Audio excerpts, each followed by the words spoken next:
Você já se perguntou como anda o coraçãozinho do seu animal de estimação? Então saiba que as cardiopatias podem até nem apresentar sinais. Nós conversamos com o médico veterinário cardiólogo para você entender a importância do check-up. Existem aqueles sinais clássicos, que seriam tosse, dispneia, ou seja, aquele cansaço excessivo, cianose, que é a língua mais arroxeada, aumento de volume abdominal, aqueles cães de raça grande, eles ficam mais quietos, não querem andar, não querem correr, corre um pouquinho já para, tem mais restrição de exercício. Isso são sinais que chamam mais atenção. Mas o fato de o animal não ter sinal clínico não quer dizer que ele não tenha uma cardiopatia. Ele pode ter a cardiopatia e estar de forma subclínica.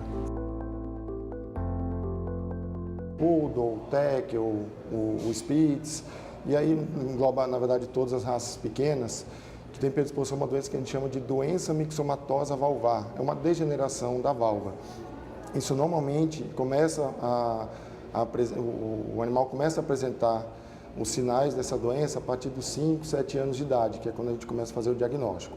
Então a gente indica que a partir dos 7 anos de idade, esses animais façam avaliações periódicas com o cardiologista. Cães de raça grande, a gente ressalta aqui o Boxer e o Doberman, tem predisposição a uma doença que a gente chama de cardiomiopatia dilatada. Essa doença ela se apresenta um pouco mais cedo. Então animais acima de 5 anos, a gente já indica essa avaliação periódica.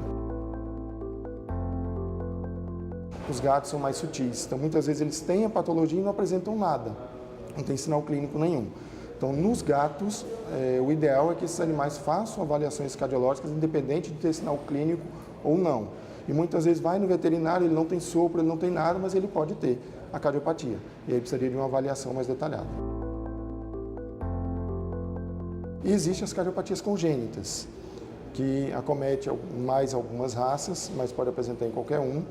Então, alguns animais que não desenvolvem, aqueles cachorrinhos pequenininhos, que os irmãos crescem e ele não, está sempre cansado, com a barriguinha grande, ele pode ter uma cardiopatia congênita e precisa de uma avaliação mais cedo. As cirurgias cardiovasculares têm evoluído muito nos últimos anos. Então, no Brasil, a gente faz basicamente as cirurgias de cardiopatias congênitas, que apesar de ser congênita, às vezes a gente faz de animais adultos, 5, 6, 7 anos de idade, que é quando vai ser detectado e quando faz exame, quando apresenta sinais clínicos. E aí a gente tem estenose de pulmonar, estenose aórtica, comunicação interventricular, tem várias patologias que a gente pode e deve fazer cirurgia nesses casos. A obesidade, ela não gera muitas cardiopatias como no ser humano.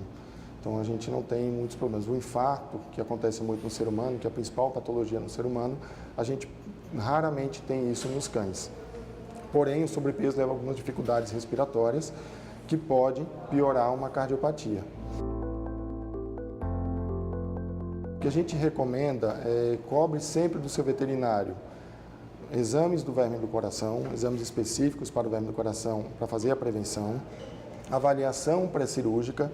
Independente da idade, o eletrocardiograma é indicado em todos os pacientes. A gente tem pego arritmias em animais novos, 7 meses, 1 ano de idade, clinicamente bem, quando a gente vai fazer a avaliação pré-cirúrgica, detecta determinadas arritmias.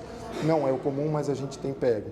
Então, eletrocardiograma sempre em todos os exames pré-cirúrgicos e o ecocardiograma, se esse animal apresenta sopro ou se ele tem acima de 7 anos de idade, a gente indica também. O verme do coração, que é chamado de dirofilariose, é uma doença endêmica na nossa região. Infelizmente está cada vez mais comum.